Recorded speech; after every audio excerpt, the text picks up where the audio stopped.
Dëgjohemi tani?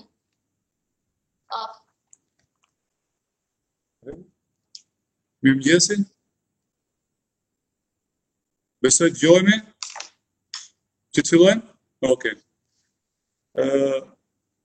Takimi sotëm është në vijim të vendimit të Këshillit të Ministrave të datës 24 qershor të vitit 2020 për miratimin e rekomandimeve prioritare për prokurorin e përgjithshëm në luftën kundër kriminalitetit. Në bazë të ligjit për organizimin dhe funksionimin e prokurorisë, Ministri i Drejtësisë do të paraqesë sot para prokurorëve rekomandimet prioritare, të cilat janë në këtë dokument. E nderuar zonja Ministre e Drejtësisë, po ju jap fjalën për të paraqitur një përmbledhje të rekomandimeve të cilat janë në dokumentin e Këshillit të Ministrave përpara prokurorëve. Pastaj në vijim nga ana ime do të bëhen vlerësimet në lidhje me këtë raport, ashtu si dhe nga zoti Kraja dhe përfaqësuesja e Këshillit të Lartë të Prokurorisë, zonja Cami. Përshëndetje të gjithëve, i nderuar prokurori i përgjithshëm zoti Çela, i nderuar drejtues i prokurorisë posaçme zoti Kraja, e nderuar zonja Cami, anëtare e Këshillit të Lartë të Prokurorisë, e nderuar zonja Lakomi, drejtuese e misionit Ogdat, të nderuar drejtues të prokurorive. Kam nderin të marr pjesë në këtë mbledhje të rëndësishme të institucionit të prokurorisë si ministër drejtësie përpara jush për të prezantuar rekomandimet prioritare në luftën kundër kriminalitetit. Jam e ndërgjegjshme se momenti në cilën gjendemi dhe në cilën vepron prokuroria sot është një moment delikat dhe i vështirë për shkak të shtrirjes së gjerë të efekteve të zbatimit të reformës në drejtësi. Dhe vettingu është ende në proces, institucionet e drejtësisë janë ende në plotësim e sipër, dhe kjo padyshim shkakton ngarkesë të madhe pune dhe pasiguri në ushtrimin e detyrave të përditshme. Por nuk duhet harrojmë transformimin rrënjësor që ka pësuar fizionomia e institucionit prokurorisë dhe të bëjmë një bilanc real të rezultateve të arritura deri më sot. Nga viti kaluar janë bërë një sër hapash përpara për të realizuar një sistem drejtësie funksional dhe efikas në realizimin e objektivave. Vetë prania në këtë mbledhje për herë të parë e drejtuesit të ri të prokurorisë posaçme, të cilit së bashku me strukturën i uroj suksese në këtë vit të parë pune dhe sfidesh, është tregues edhe një herët dëshmi e progresit pandalshëm të reformës në drejtësi. Prokuroria posaçme është tashmë tërësisht funksionale me më shumë se 10 prokurorë, ndërkohë që së shpejti pritet emërimi i drejtuesit të Byros Kombëtare të Hetimit e mëtej plotësimi i organikës së zyrës. Në krahasim me situatën e 3 vite më parë, institucioni i prokurorisë është futur në një shtrat të ri kushtetues dhe ligjor, që garanton emërime cilësore, karrierë transparente dhe meritokratike, dhe pavarësinë e çdo prokurori në trajtimin dhe vendimarrjen e çështjes. Tashmë nderi dhe detyrimet janë tërësisht tuajat, janë tërësisht të çdo prokurori. Shumë çka varet tashmë nga angazhimi, përkushtimi dhe profesionalizmi i gjithë secilit në kryerjen e kësaj detyre, që është njëkohësisht edhe mision. Ka një koha që pavarësia e secilit prokuror, thelbësore për një trajtim të pandikuar çështjeve konkrete, të shoqërohet më me shumë proaktivitet, përgjegjësi dhe llogaridhënie të prokurorëve, që është faqe tjetër të njëjtës medalje. Qeveria ka mbështetur dhe do të vazhdojë të mbështesë strukturën e prokurorisë në të gjitha përpjekjet e saj vetëformuese, me qëllim modernizimin e mjeteve të hetimit dhe sistemeve të regjistrimit të çështjeve penale, sigurimin e stafit nevojshëm administrativ, por njëkohësisht edhe rritjen e profesionalizmit të prokurorëve. Por prokuroria duhet të di të përgjigjet nevojave dhe pritshmërive të qytetarëve për drejtësi. Kur flasim për drejtësi, flasim për autoritetin dhe besueshmërinë e shtetit ndaj qytetarëve të tij, si rezultat i kujdesit që tregon ndaj të drejtave të tyre, duke kontribuar në këtë mënyrë në mbrojtjen e demokracisë. Shqiptarët sot presin përgjigje të shpejta nga prokuroria. Pas varritje dhe sorollatje, me muaj e me vite, presin që prokuroria të mos mbyll syt përpara veprave penale, apo akoma më keq të bëhet palë me kriminalin, siç mund kemi vënë re disa raste kohë të fundit. Presim që prokuroria të mos pushoj apo mos filloj çështje në kundërshtim të hapur me ligjin dhe provat. Presim me pak fjalë drejtësinë e re. Dhe jemi në një proces shumë të rëndësishëm gjithashtu në kuadrin e integrimit evropian, ku rezultatet e zbatimit të reformës në drejtësi janë kyçe për suksesin e këtij procesi.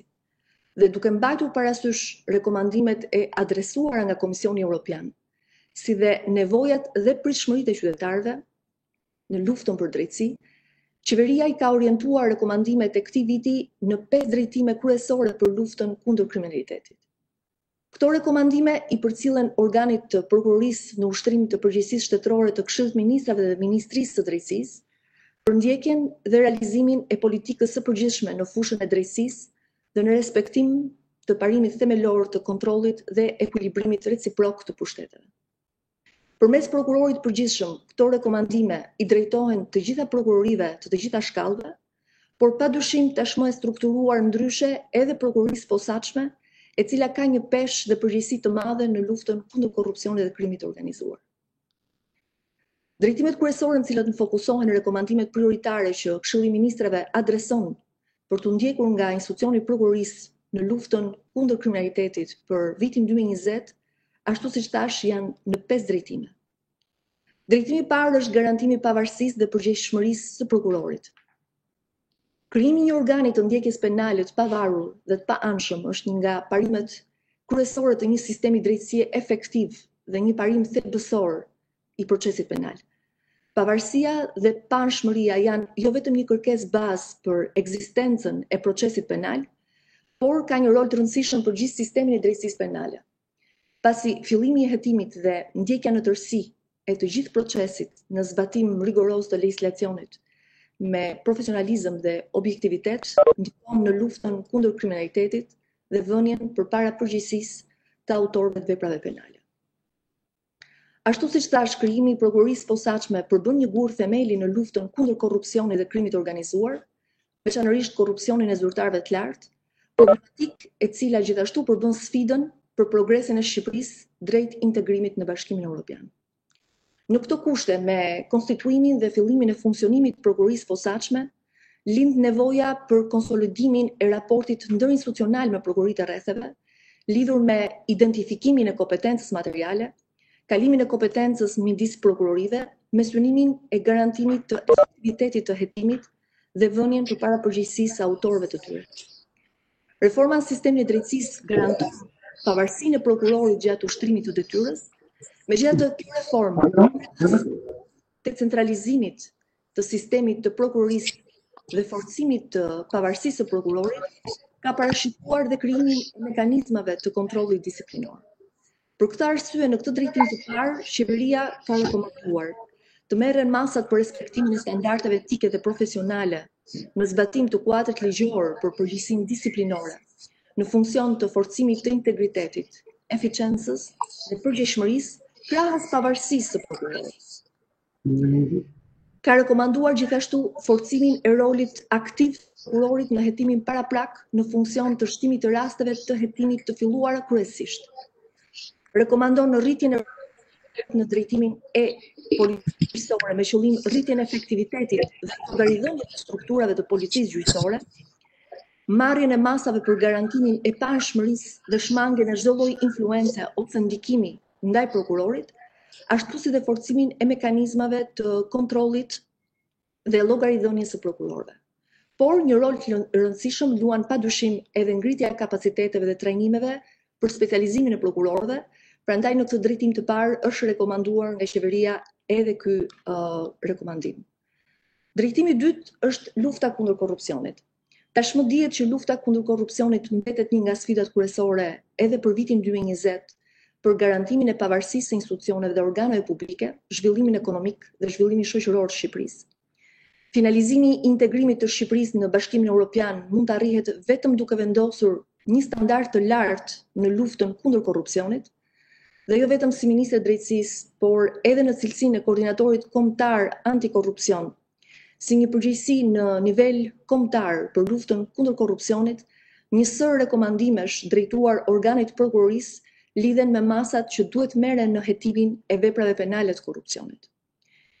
Fillimi i funksionimit dhe efektiviteti i prokurisë posaçme përbën padyshim edhe në këtë drejtim një rol të padiskutueshëm në fushën e ndëshkimit të korrupsionit, të zyrtarëve të lartë, por dhe në gjyqësor, veçanërisht atyre që referohen nga komisionet e vettingut, sekuestrimin dhe konfiskimin e të ardhurave me origjinë kriminale, aseteve kriminale, apo çdo lloj pasurie të pajustifikuar si pasojë e korrupsionit, me qëllim rikthimin e besimit të publikut tek drejtësia. Gjithashtu, krijimi dhe funksionimi i Byrosë Kombëtare të Hetimit përbën një hallk shumë të rëndësishme në luftën kundër korrupsionit,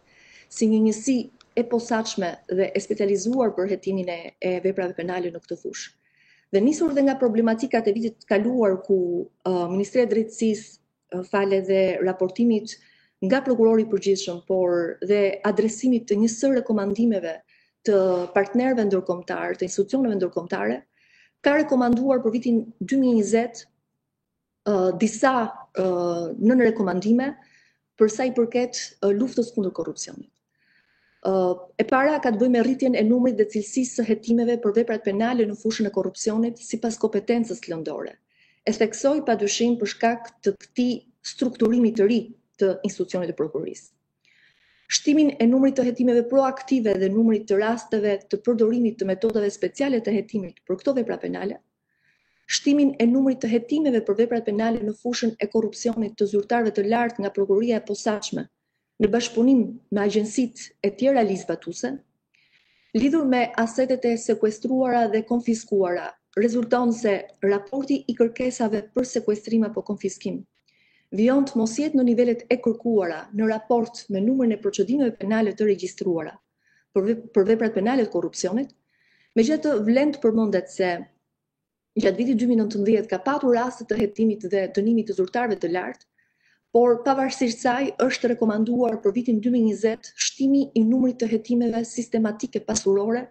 dhe hetimit për veprat penale që gjenerojnë produkte apo të ardhura, si dhe shtimi i aseteve të sekuestruara dhe konfiskuara. Njëkohësisht rekomandohet përmirësimi i cilësisë së mbajtjes të të dhënave për veprat penale në fushën e korrupsionit, një kërkesë dhe rekomandim gjithashtu edhe i Bashkimit Evropian. Rekomandohet forcimi i bashkëpunimit në rritjen e numrit dhe cilësisë së hetimeve për rastet e referuara nga Task Forca Ndërinstitucionale Antikorrupsion, dhe gjithashtu në drejtim të luftës kundër korrupsionit rekomandohet një koordinim dhe bashkëpunim më i mirë me prokurinë e posaçme për sa i përket hetimeve proaktive pasurore dhe financiare, veçanërisht për rastet që lidhen me vepra penale në fushën e korrupsionit në nivele të larta të politikës apo të administratës publike. Drejtimi i tretë është lufta kundër krimit organizuar. Tashmë dihet krimi i organizuar ka qenë një shqetësim i viteve të fundit jo vetëm për shtetin shqiptar, por dhe me gjërë. Ndaj lufta ndaj krimit të organizuar është një ndër prioritetet kyçe të qeverisë, pikë së pari si një detyrim i gjithëve ne, ndaj qytetarëve shqiptar, por edhe si një ndër rekomandimet kryesore të Bashkimit Evropian dhe të gjithë partnerëve ndërkombëtar. Krijimi i prokurisë posaçme synon të forcojë luftën kundër formave të bashkëpunimit kriminal, me qëllim vënien përpara përgjegjësisë së pjesëmarrësve në këto organizatë dhe garantimin e sigurisë dhe rendit publik. Ndaj është rekomanduar forcimi i bashkëpunimit midis institucioneve ligjzbatuese dhe rritja e mëtejshme e bashkëpunimit me organizatat rajonale dhe ndërkombëtare në drejtim të luftës kundër krimit të organizuar, pastrimit parave dhe terrorizmit për të luftuar këtë fenomen kriminal. Duke mbajtur në konsiderat disa problematika që vijnë edhe nga kontrolli i lishmërisë nga Ministria e Drejtësisë të veprimtarive të profesioneve të lira, është rekomanduar rritja e rasteve hetimore në pastrimin e parave, duke u përshëndruar edhe tek palët e treta të përfshira në aktivitet, siç janë noterë përmbarues apo dhe nga vetë subjektet raportuese. Rekomandohet gjithashtu krijimi i një sistemi statistikor të monitorimit të çështjeve të pastrimit të parave. Rekomandohet rritja e numrit dhe cilësisë së hetimeve për veprën penale të pastrimit të produkteve dhe ato të pastrimit parave, si dhe përdorimin e teknikave speciale të hetimit. Një prioritet i qeverisë shqiptare vijon të jetë edhe lufta kundër kultivimit të bimëve narkotike dhe trafikut të drogave të ndryshme, si nga drejtimet ku është fokusuar lufta kundër krimit organizuar. Suksesi i institucioneve dhe strukturave të ngarkuara me parandalimin dhe goditjen e fenomenit të kultivimit dhe përdorimit të kanabisit në vend matet me identifikimin, zbulimin, ndalimin dhe vënien përpara drejtësisë të financuesve dhe drejtuesve të grupeve dhe rrjeteve kriminale. Padyshim dihet që dobësimi i financave të rrjeteve kriminale të krimit organizuar dhe terrorizmit nëpërmjet sekuestrimit dhe konfiskimit të pasurive dhe të ardhurat përfituara nga aktiviteti kriminal është po ashtu një drejtim tjetër kryesor ku duhet të fokusohet lufta kundër krimit të organizuar, duke zbatuar drejt kuadrin ligjor mbi sekuestrimin dhe konfiskimin e të ardhurave kriminale. Vijon të jetë prioritet forcimi i kapaciteteve në hetimin financiar si pjesë përbërëse e hetimit penal të përgjithshëm, identifikimin e sfidave dhe mënyrës së adresimit të sistemeve informale të qarkullimit parave, rekomandim i përcjell gjithashtu edhe nga Manival dhe Komisioni Evropian. Në rekomandimet e adresuara në këtë drejtim të tretë, gjithashtu është ritheksuar nevoja për bashkëpunim të prokurisë posaçme me Policinë e Shtetit dhe OFL-n për zbatimin e objektit dhe qëllimin e ligjit për masat parandaluese në kuadër të luftës kundër terrorizmit, krimit të organizuar, krimeve të rënda, por njëkohësisht edhe bashkëpunimit me agjencitë ligjzbatuese rajonale dhe ndërkombëtare për veprat penale që lidhen sidomos me trafikimin e narkotikëve, pastrimit parave, financimin e terrorizmit, trafikimin e qenieve njerëzore e tjerë. Një drejtim i katërt në të cilën janë adresuar rekomandimet është respektimi i të drejtave të njerëzit. Respektimi i drejtave të njerëzit është padyshim një prioritet tjetër i rëndësishëm i qeverisë shqiptare, fokus veçantë te grupet më të dobta të shoqërisë, dhe për këtë arsye janë dhënë një sër rekomandimesh lidhur me rritjen e kërkesave për dënime alternative për autor me rrezikshmëri të ulët shoqërore, për zbatimin e drejtë të kodit penal për të miturit me qëllim trajtimin e të miturit në kontakt me organet drejtësisë në zbatim të legjislacionit. Është rekomanduar ashpërsimi i masave të sigurimit dhe masave të dënimit për veprat me natyrë gjinore dhe diskriminuese, si dhe për rastet e keqtrajtimit, abuzimit, shfrytëzimit dhe trafikimit të fëmijëve. Ndërkohë, dhuna në familje ka qenë dhe është gjithashtu një nga drejtimet ku ne si qeveri kemi fokusuar punën tonë nëpërmjet programeve, iniciativave dhe strategjive për adresimin më të mirë të rasteve të dhunës në familje, por pavarësisht saj ka një sër problematikash dhe për këtë arsye një ndër rekomandimet e përsëritura drejtuar institucionit të prokurisë ka të bëjë me ashpërsimin e masave ndaj kësaj vepre penale, duke ndërmarrë edhe nisma ligjore të cilat janë bërë së fundmi, por do duhet padyshim të kenë një zbatim më të mirë lidhur me ashpërsimin e dënimeve të përfshira në ndryshimet e fundit të kodit penal. Sërish mbetet prioritet dhe rekomandohet jo vetëm ashpërsimi, por dhe rritja e cilësisë të timit dhe kujdesi që institucioni prokurisë apo prokurorët do duhet të kenë në drejtim të mos ndryshimit të klasifikimit të veprave të tilla në vepra të tjera që përmban kodi penal. Gjithashtu rekomandohet ashpërsimi i masave të sigurimit dhe masave të dënimit për veprat me natyrë gjinore, seksuale dhe diskriminuese, duke mbajtur në konsiderat jo vetëm rastet e fundit, por njëkohësisht duke parë që ka nevojë më shumë për sa i përket edhe cilësisë së hetimit të kryer nga prokuroria. Drejtimi i fundit në cilën qeveria ka adresuar rekomandimet e saj është bashkëpunimi ndërinstitucional. Bashkëpunimi ndërinstitucional dhe ai ndërkombëtar nëpërmjet agjencive ligjzbatuese ndikon drejt për drejt në rritjen e efektivitetit të hetimeve ndaj grupeve të strukturuara kriminale dhe ju e dini mjaft mirë që është një premisë bazë për suksesin e veprimtarisë së institucionit prokurisë lidhur me hetimin dhe goditjen e kriminalitetit. Lufta ndaj grupeve të strukturuara kriminale, organizatave kriminale apo terroriste është më e lehtë dhe premisat për të pasur sukses janë më të mëdha në rastet kur organet ligjzbatuese bashkëpunojnë me njëra tjetrën. Bashkëpunimi i organeve të hetimit me ILDKP-in, KLSH-n, Drejtorinë për Parandalimin e Pastrimit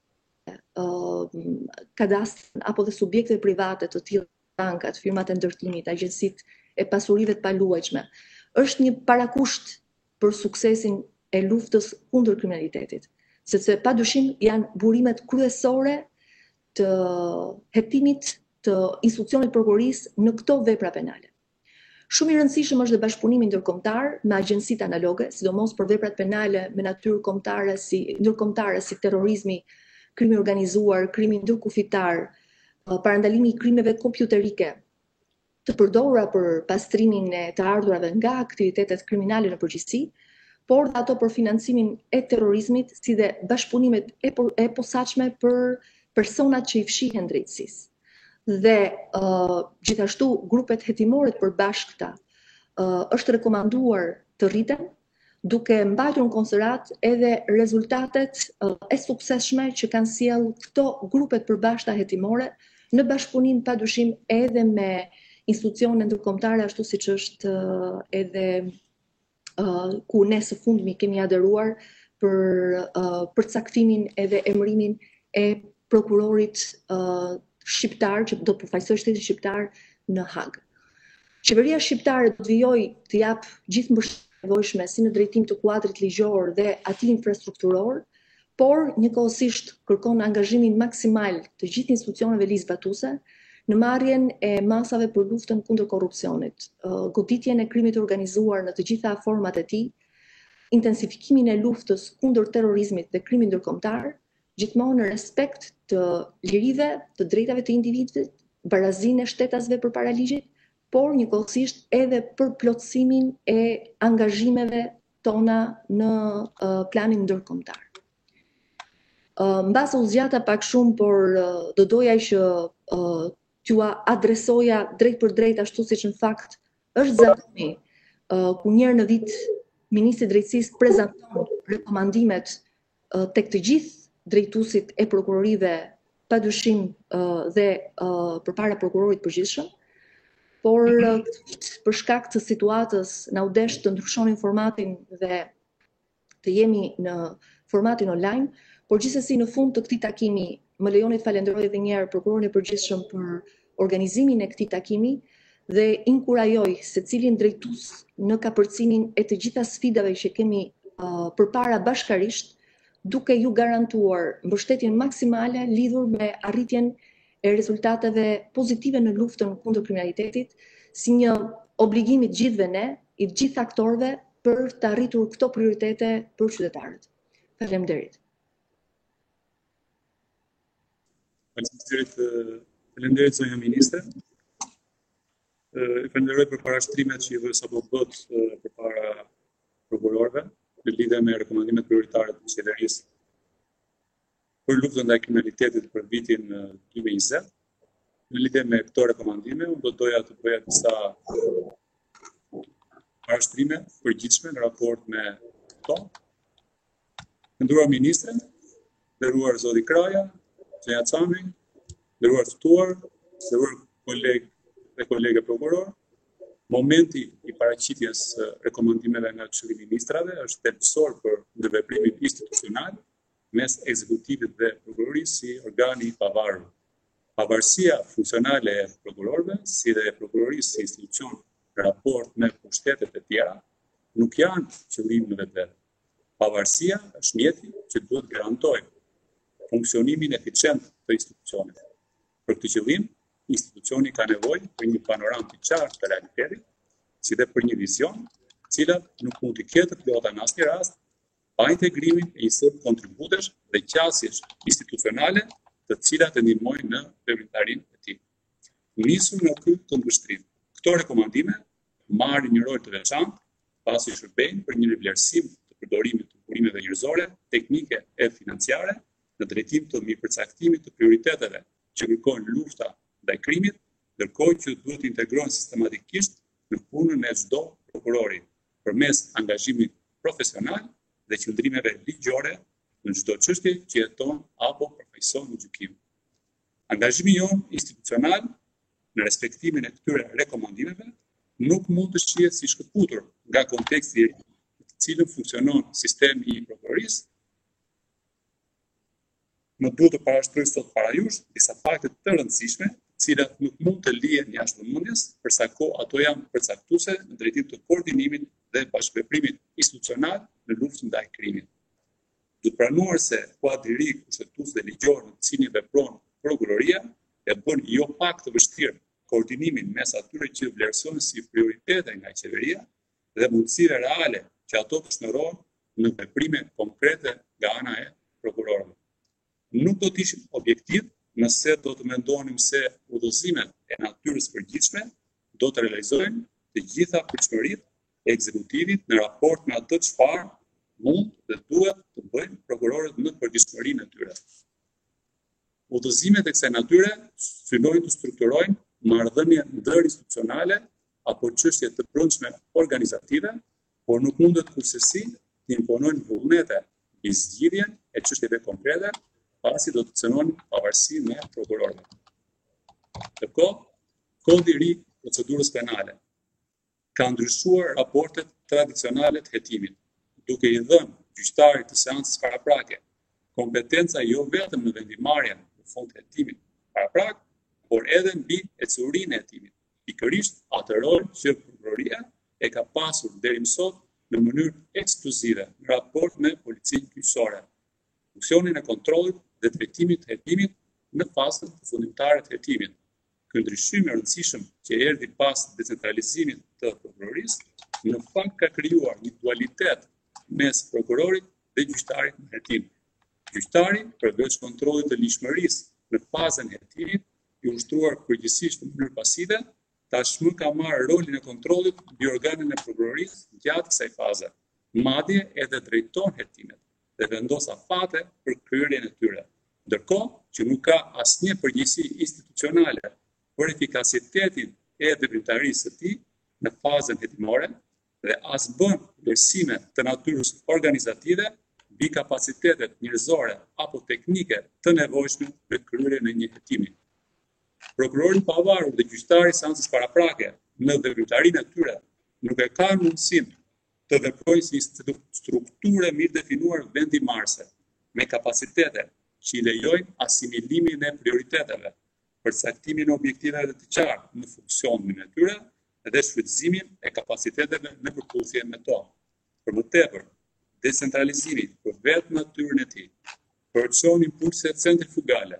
për shkak të mosbesimit të praktikave, mungesës së koherencës në qëndrime dhe mungesës së aftësisë për t'u përshtatur ritmeve që imponon ndryshimi i rrethanave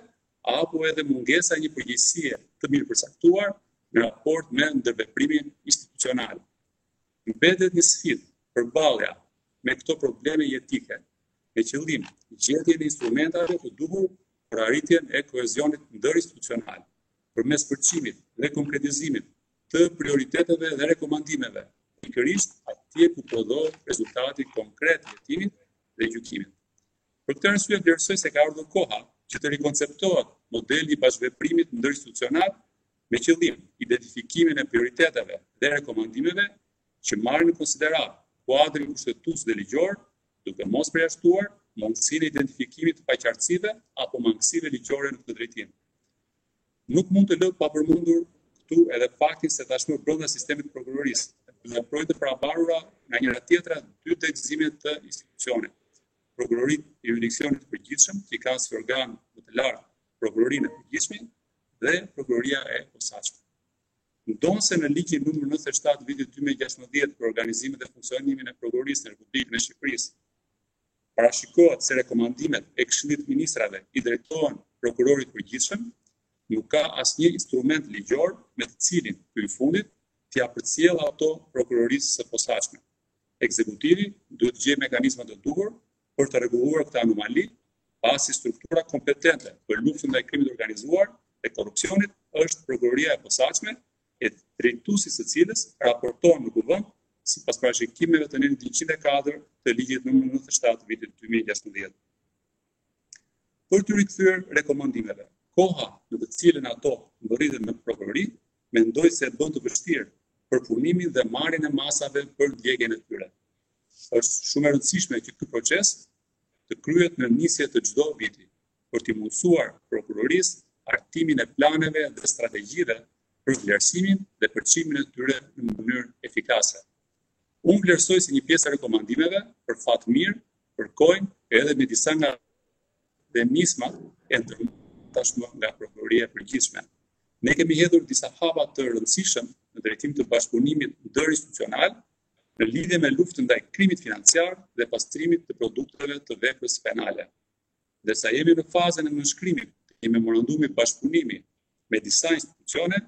kjo do të pasohet nga një fazë e ristrukturimit të brendshëm të zyrave të prokurorisë në funksion të këtij qëllimi, ndërkohë që do të krijohen mekanizma të përhershëm të koordinimit në nivel qendror dhe vendor. Hapa po ndërmerren edhe në drejtim të rritjes efikasitetit në hetimet pasurore, përmes ristrukturimit të modeleve të veprimit dhe përcaktimit të afateve në kryerjen e tyre, me synim rritjen e eficiencës dhe garantimin e të drejtave të shtetasve. Shumë shpejt do të miratohet edhe udhëzimi që do të rregullojë marrëdhënies mes prokurorëve dhe drejtuesve. Udhëzim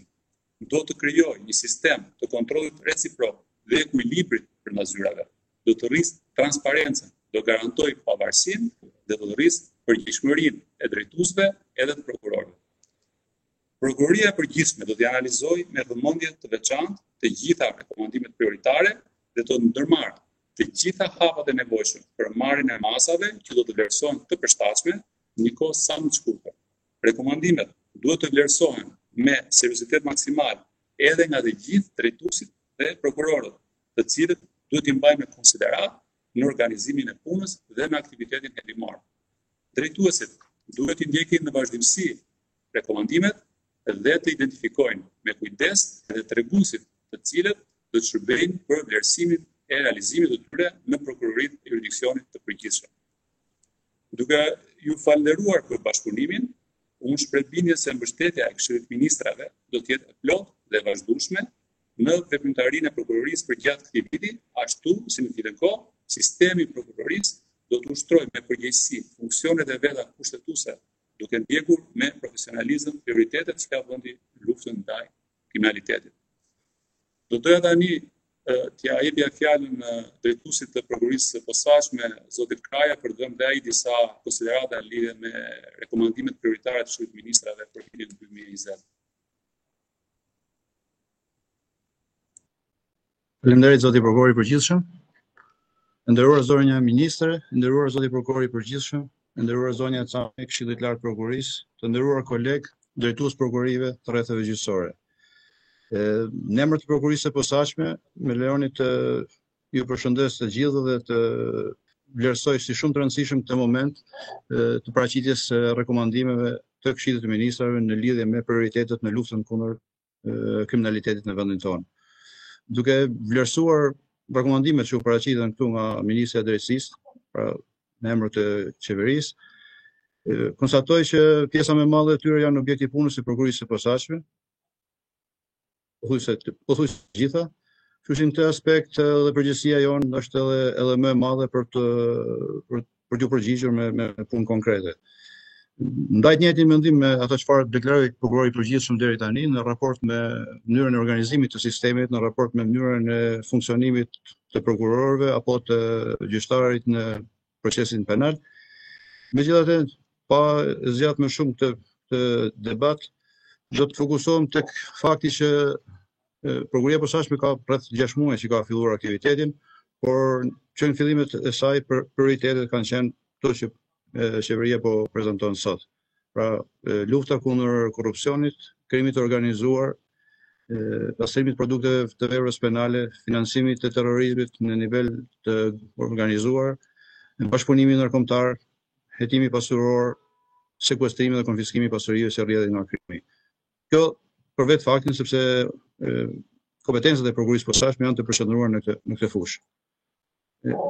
Ne kemi pasur një aktivitet të gjerë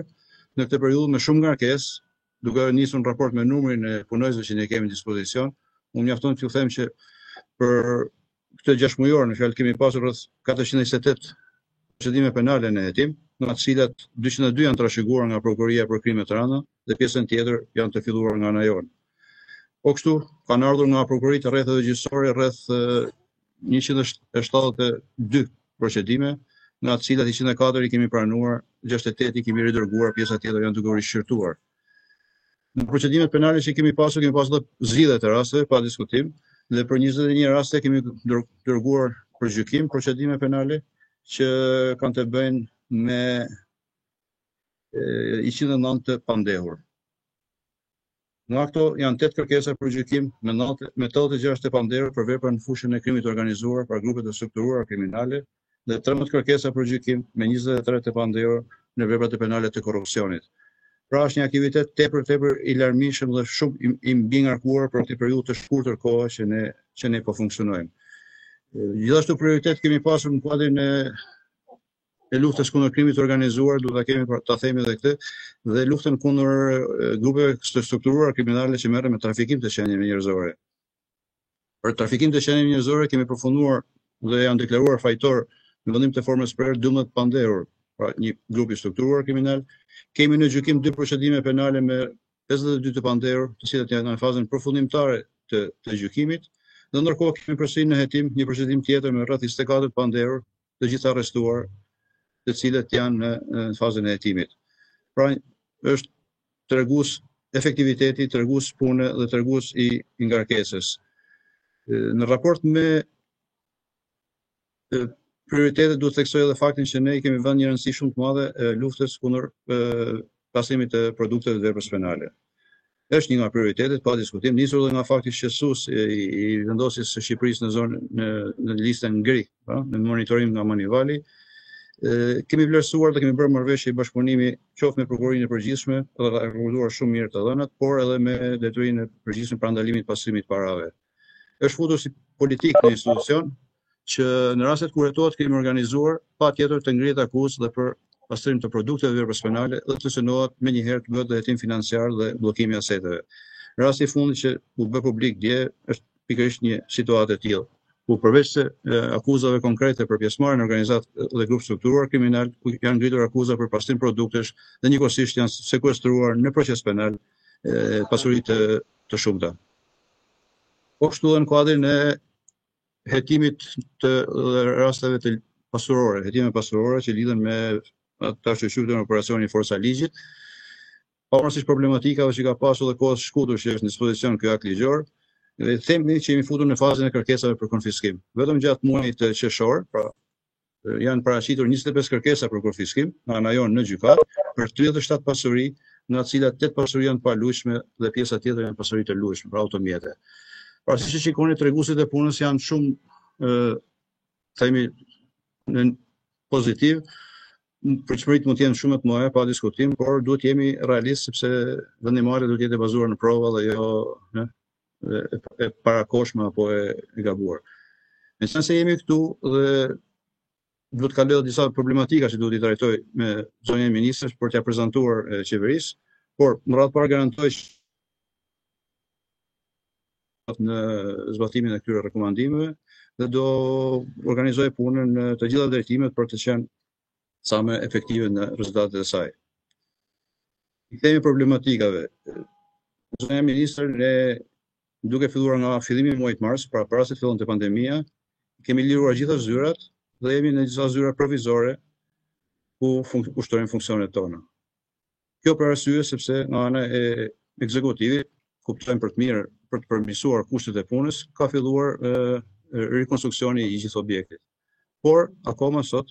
nuk ka përfunduar. Kështu që ju kërkoj, ju lutem, të transmetoni që të vlerësohet me përparësi që të përfundojë sa më shpejt objekti, sepse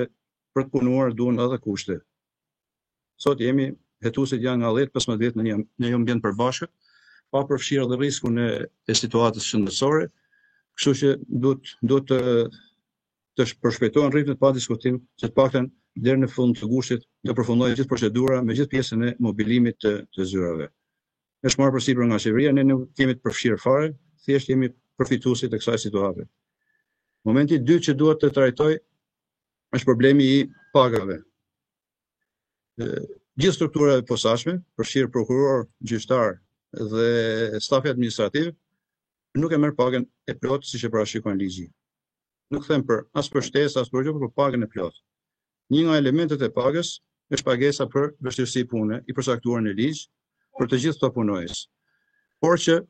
faktikisht nuk ka qenë e saktësuar në ligj se sa duhet jetë kjo pagesë. Unë jam drejtuar 2 herë Komisionit Ligjeve duke kërkuar që të përcaktohet dhe të vendoset, dhe akoma ky problem nuk është zgjidhur. Po kështu dhe problemi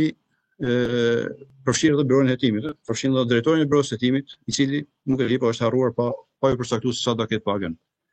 Ne jemi në fazën e fundit tash të përzgjedhjes së drejtorit të Byros së Hetimit. Komisioni i vetingut po bën vetingun e 4 kandidatëve që kanë kaluar në fazën finale, dhe pastaj komisioni i përzgjedhjes do vlerësojë se cili nga kandidatët do jetë ai që do shpallat fitues. Shpresojmë që ta mbyllim këtë procedurë brenda muajit korrik. Dhe pastaj hapet edhe gara mundësia për të plotësuar me hetues të Byros së Hetimit procedurat.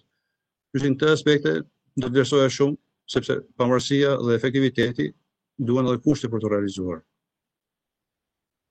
Pa ju lodhur më tepër, ju përshëndes dhe ju garantoj edhe një herë që pa diskutim vullneti dhe gjithë stafi do jenë në dispozicion për të realizuar ato funksione që ne kemi në mënyrë më të mirë të mundshme. Ju faleminderit, ju përshëndes. Faleminderit zoti Kraja. Para se të jap fjalën përfaqësueses së Këshillit të Lartë Prokurorisë Zonis Cami, do doja në fakt të vlerësoja bashkëveprimet e ritanishëm koordinimin mes prokurorive të jurisdiksionit përgjithshëm dhe prokurorisë posaçme, me gjithë vështirësitë që ka një institucion i ri si prokuroria e posaçme në hapat e parë të saj. Unë vlerësoj se performanca në drejtim të bashkëpunimit, koordinimit të aktiviteteve me prokuroritë e jurisdiksionit të përgjithshëm ka qenë do të thënë e shkëlqyer. Ngelet një prioritet jonë vazhdim, dhe kjo është në fakt do të jetë një prioritet për të gjithë drejtuesit e prokurorive dhe prokurorët, bashkëpunimi me strukturën tuaj për të mundësuar koordinimin e hetimeve dhe për të lejuar që tërësia e punës që bëjnë prokuroritë e jurisdiksionit përgjithshëm, që është një punë mjaft voluminoze, të jetë në fakt të shërbehet si një burim i çështjeve që lidhen me korrupsionin dhe krimin e organizuar për prokurorinë posaçme. Kështu që ne ju garantojmë që gjithë sistemi i prokurorisë së jurisdiksionit përgjithshëm do të ketë vëmendjen maksimale në drejtim të koordinimit të aktiviteteve me prokurorinë e posaçme, ashtu siç ishte edhe një nga rekomandimet kryesore të Këshillit të Ministrave për vitin 2020. Tani do të doja të jap fjalën zonjës Cami, përfaqësueses së Këshillit të Lartë Prokurorisë, për të dhënë ajo disa opinione në lidhje me diskutimin e sotëm.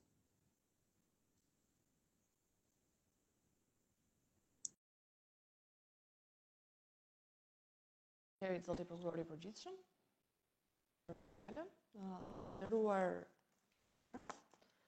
Nderuar zoti prokurori i përgjithshëm, e nderuar zonja ministre,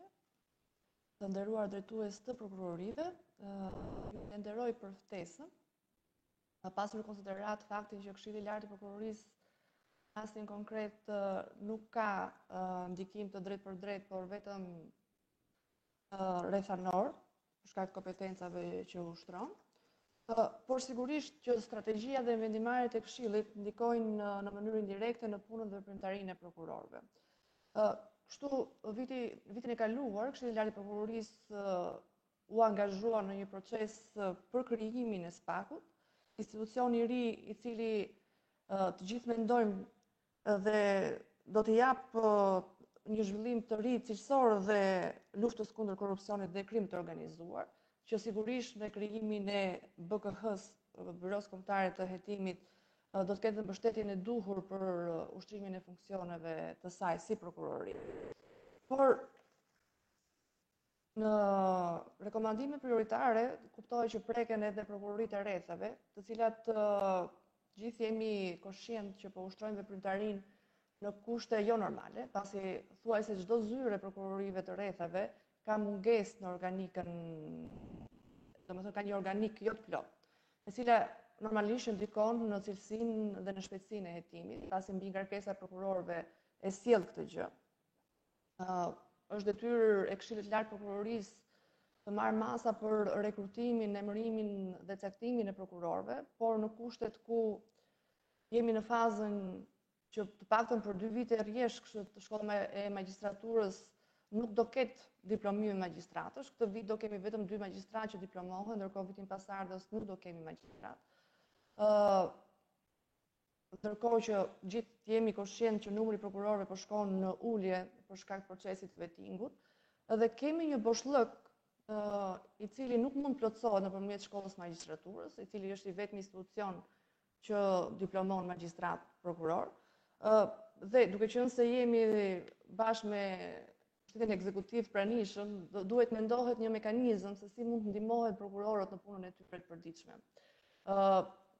Ligji i legislacionit fuqi nuk parashikon ndjenjët ligjore për prokurorët, vetëm për gjyqtarët është parashikuar si mekanizëm, por do ishte udhës dhe do ishte që të rritej numri i oficerëve të policisë gjyqësore. Kujtoj që është një veprim që nuk vjen pa koston e saj, por do ishte një mënyrë për të ndihmuar prokurorët në punën e tyre të përditshme, që të kemi ato çfarë kërkojnë rekomandimet, rritje të hetimeve proaktive, rritje të luftës kundër korrupsionit dhe krimit organizuar, sepse kuptohet që prokurorët të jenë më efektiv në punën e tyre dhe të kemi rritje të rasteve të hetime proaktive, duhet të kenë jo vetëm përkushtimin, i cili nuk mungon, por dhe kohë fizike. Nëse prokurorit i mungon koha fizike për të ushtruar funksionet e kompetencat e tij, nuk mundet të realizojë përmbushjen edhe të rekomandimeve apo detyrave që lë vetë ligji.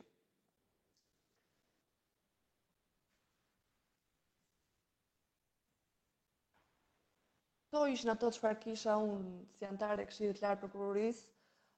Sigurisht në një takim që patëm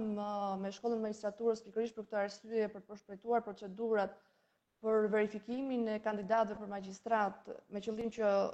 qoftë për fazën e fillimit të shkollës të përshpejtohej sa më shpejt afatet, qoftë për kandidatët që përfundojnë këtë vit shkollën e magjistraturës, të cilët janë vetëm 2 siç e thash, po që të bëhen sa më shpejt e efektiv për sistemin. Një ndër gjërat që u konstatua ishte se Agjencia Shtetërore e Kadastrës ishte vendosur një kufizim që për administrimin e akteve nga kjo agjenci duhet bëjë një pagesë prej 200 lekësh për çdo flet. Veprimi i cili në çmimin tim ndikon thelbësisht në veprimtarinë e prokurorisë. Ne e dimë që për çdo hetim të një vepre penale pastrim produktesh, një prokuror do administrojë të dhëna nga çdo zyrë e kadastrës në Republikën e Shqipërisë. Dhe kjo do ishte kosto e papërballueshme, pasur në konsiderat dhe buxhetin që ka zyra e prokurorisë. Prandaj, çmoj se duhet menduar diçka për të zgjidhur këtë situatë që është krijuar me këtë institucion, për t'i dhënë mundësi prokurorisë, paktën si institucion, që të ketë mundësi të aksesojë pa pasur këtë detyrimin e pagesës. Kjo ishte ajo si konstatim që mund të ndikojë në punën e prokurorisë. Sigurisht që lufta ndaj kriminalitetit është detyrë e gjithë institucioneve, përfshirë dhe këtu KLP-n, për aq sa e ka vendimarrjen e saj edhe ky institucion. Ju falenderoj të gjithëve. Aq kisha unë si. Faleminderit zonja Cami. Në fakt doja të shtoja në vim të fjalës tuaj faktin se që duhet përmendur për bashkëpunimin mjaft pozitiv që kemi pasur për gjatë kësaj periudhe mes prokurorisë përgjithshme dhe Këshillit të Lartë të Prokurorisë. Roli juaj është mjaft i rëndësishëm në krijimin e kushteve të përshtatshme në kuptim jo vetëm të karrierës prokurorëve apo përshëndimit disiplinar, por edhe të organizimit të zyrave, për shkak se ashtu siç edhe ju e thatë me të drejtë, është nevojshme që prokurorët kenë kohë fizike për të ushtruar në duhur funksionet e tyre. Për këtë qëllim, Prokuroria e Përgjithshme ka qenë vazhdimisht në komunikim vazhdueshëm me Këshillin e Lartë të Prokurorisë për të ndërmarrë të gjitha ndryshimet strukturore të nevojshme me qëllim që ndryshimet e përpashershme në stafin e zyrave mos të ndikojnë në cilësinë e punës së tyre. Dhe ajo çfarë më shumë ka nevojë prokurorët se kur sot është stabiliteti në ushtrimin e funksioneve, por edhe brenda zyrave të tyre në kuptim të garantimit të mosllëvizjes së tyre dhe gjithashtu të numrit mjaftueshëm, të cilat në fakt sot janë të arritura me reformën e drejtësisë si objektiva. Unë garantoj Këshillin e Lartë Prokurorisë që bashkëpunimi jonë do të vazhdoj sërish. Neve përmes ndërtimit një strukture të re në prokurorin e përgjithshme, siç ai sistemit monitorimit, do të jemi një faktor plus në punën tuaj si dhe në punën e inspektorit të lartë drejtësisë, qoftë në drejtim të kryes verifikimeve me qëllim nisjen e procedimeve disiplinore për të rritur përgjegjësinë e magjistratëve në ushtrimin e detyrës, ashtu si dhe në drejtim të identifikimit të problemeve që lidhen me performancën e prokurorëve. Ne mendojmë se është imediate tashmë që nga ana juaj miratohet rregulloria për ngritjen e detyrës të prokurorëve, me qëllim emërimin e drejtuesve në zyrat e prokurorisë, i cili është një dobëzshmëri kjo, dhe me përfundimin e atij procesi mendojmë se do të përfundojë faza, si thua, më e rëndësishme që do të garantoj mbi funksionimin e zyrave në realizimin e të qëllimit të funksioneve të tyre, ku patjetër për sa kohë ato do të kenë këtë stabilitet, do të thotë që në punën e tyre do të ketë cilësi dhe rekomandimet prioritare patjetër që do të gjejnë zbatim në mënyrë më të mirë të mundshme. Në fakt, unë nuk këto kisha për të thënë, nuk di nëse do të kishte diçka tjetër për të shtuar ministra ose dikush tjetër, ose vazhdojmë pas mbylljen e mbledhjes. Atëherë, duke qenë se nuk ka... Ka mund diçka prokuror... Zëri ministër. Dëgjova me shumë vëmendje edhe sugjerimet tuaja dhe shqetësimet, njëkohësisht edhe ato të referuara nga zoti Kraja apo dhe nga zonja Cami, por në rast të parë për sa i përket pjesës së rekomandimeve, shkurtimisht do thoja që në fundit, pavarësisht organizimit, veprimtaria funksionale e institucionit prokurorisë është e njëjtë, pavarësisht se si është ndarë me strukturën e saj. Që do të thotë, edhe rekomandimet janë të njëjta për të gjithë strukturat. Dhe janë rekomandimet të cilat janë orientuese, drejtuese drejt institucionit prokurorisë dhe nuk bëjnë gjë tjetër përveç se janë në kuadrin dhe në shinat e kompetencës së secilit institucion, pavarësisht formës se si drejtohet dhe pavarësisht se legjislacioni ka parashikuar që këto rekomandime ministri i drejtësisë i drejton tek prokurori i përgjithshëm. Por kjo është arsyeja që duke vlerësuar edhe mirëkuptimin e prokurorit përgjithshëm, ne kërkuam që në këtë mbledhje të ishte edhe drejtuesi i SPAK-ut zotit Kraja, prokurorit posaçëm zotit Kraja, me qëllim që të mundet të adresohej në të njëjtën kohë për të gjithë strukturat e për të gjitha institucionet brenda institucionit prokurorisë. Për sa i përket disa shqetësimeve të cilat kanë të bëjnë me aspektin infrastrukturor apo logjistik, apo edhe pjesën e atyre ndryshimeve ligjore që në fakt ne i propozuam për pjesën e vështirësisë së pagës për pjesën e vështirësisë së prokurorëve të posaçëm, të strukturës posaçme, por ashtu siç ju jeni në djeni, ato kanë mbetur dhe janë kthyer nga presidenti duke mos u dekretuar. Për këtë arsye besoj që ne së bashku me partnerët ndërkombëtar do të mendojmë se si do t'i adresojmë edhe një herë këtë problematikë që ka të bëjë me pjesën e pagesës për prokurorët e posaçëm, por nga ana tjetër, padyshim, duke mbajtur në konsiderat edhe sugjerimet e zonjës Cami për sa i përket vlerësimit nëse do duhet të rrisim numrin e oficerëve të policisë bujqësore apo staf administrativ me qëllim që të jenë në ndihmë të çdo prokurori në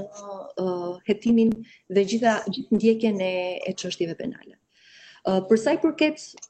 pjesës kadastrës apo çdo lloj institucioni tjetër, unë do angazhohem personalisht, meqense është një shqetësim i cili më është referuar dhe nga 2-3 institucione tjera të cilat bëjnë verifikime për efektin e procesit vettingut apo për sa i përket veprimtaritë të tjera verifikuese dhe vlerësuese, siç janë këshillat, dhe për këtë arsye do ta adresoj drejt për drejt edhe në Këshill të Ministrave me qëllim që kemi mundësinë të ofrojmë aksesin e palimituar të drejt për drejt në gjitha sistemet që institucioni prokurorisë do ketë nevojë, ashtu si te kadastra, apo dhe në ato sisteme të cilat ne po mundsojmë bashkëpunimin edhe interaktivitetin, siç është i letër porosive ku tashmë po vjet në vijë ndër problematikat e cila ka qenë e kahershme, me qëllim që të dy sistemet i marrëdhënieve jurisdiksionale me jashtë Ministrisë së Drejtësisë dhe asaj që gjendet në prokurorin e përgjithshme të flasin me njëri tjetrin dhe të bëhet një bashkëpunim më interaktiv, duke mundësuar që të harxhohet sa më pak kohë dhe të ketë një bashkëpunim më të mirë në të gjitha veprimet që kryhen me këtë lloj fushë për sa i përket marrëdhënieve jurisdiksionale. Nga ana tjetër, unë absolutisht jam e hapur dhe gjithmonë në mbështetje për sa i përket problematikave që ka institucioni prokurorisë në të gjitha aspektet e saj, e deklarova që qeveria është mbështetëse dhe nuk dua të zgjatem në këtë aspekt, duke adresuar dhe shqetësimet tuaja të fundit, por padyshim do duhet që, meqense kërkon një buxhet të konsiderueshëm dhe deri tani sistemi i drejtësisë, reforma në drejtësi ka qenë shumë e kushtueshme, do duhet që të mendojmë dhe se si do të japim qytetarëve pritshmëritë që ata kanë në lidhje me rezultatet në luftën kundër kriminalitetit. Prandaj do duhet nga të dy palët të bëhet një punë e jashtëzakonshme, me qëllim që çdo lloj mbështetje financiare të përkthehet në atë çfarë ne u kemi premtuar qytetarëve, dhe jam e bindur që edhe me gjithë drejtuesit tu dhe dy drejtuesit kryesor, ky është një ndër objektivat kryesor që kemi të gjithë së bashku. Faleminderit edhe një herë. Faleminderit zëri ministre. Në fakt, përtej opinioneve që mund të kemi të ndryshme në lidhje me çështjet e caktuara, ajo që unë mendoj që është thelbësore është kryesorja në të gjithë nga çfarë doli dhe nga diskutimi, që ne ndajmë vizion të përbashkët për luftën ndaj krimit dhe prioritetet janë të njëjtat. Dhe angazhimi, unë vlerësoj se është maksimal, qoftë nga ana e prokurorëve, ashtu si dhe nga ana e Këshillit të Ministrave, përmes asaj çfarë dhe parlamentit do doja të shtoja këtu, përmes mbështetjes që i ka dhënë sistemi i prokurorisë deri në këtë moment, dhe jam i sigurt që kjo mbështetje do të vazhdojë. Këtu do doja gjithashtu t'ju falenderoj edhe juve personalisht për rolin si ministre e drejtësisë, për kontributin tuaj në mirëfunksionimin e strukturave të reja të drejtësisë dhe të prokurorisë në veçanti, dhe jam i bindur që ky bashkëpunim do të vazhdojë në të njëjtat nivele. Atëherë, për ta mbyllur mbledhjen, do doja të falenderoj të gjithëve për kontributin tuaj dhe besoj dhe jam i bindur se rekomandimet prioritare të qeverisë për vitin 2020 do të gjejnë zbatim dhe do të sjellin sukses në performancën që do të ketë secili nga institucionet tona në realizimin e funksionit të tij kushtetues. Ju falenderoj të gjithë dhe ju uroj ditë të mbarë